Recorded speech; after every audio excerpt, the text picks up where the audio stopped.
आप चाहे कितने भी बड़े डॉक्टर, इंजीनियर, बिजनेसमैन कुछ भी बन जाओ, अगर आपने दीन का इल्म नहीं सीखा तो आप अल्लाह को क्या जवाब दोगे? क्योंकि अल्लाह ताला की सिफ़ात यह है कि इन्नल्लाह बिकुल्लि शैइन अलीम। अल्लाह सुब्हानहू व तआला को हर शय का इल्म है, यानी हर चीज़ का इल्म है, चाहे जानदार हो चाहे बेजान हो।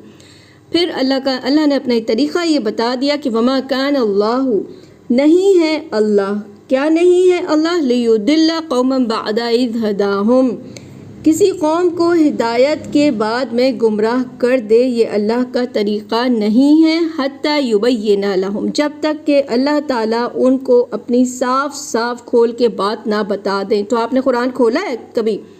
इतनी किताबें इंग्लिश, उर्दू, हिंदी सब पढ़ डाली, बात कुरान की है। मा यत्तकून, जिनसे वो बच सकें। तो अपने दीन, अपने ईमान की हिफाजत करें और खोलें और देखें कि किससे बचना है और किससे नहीं।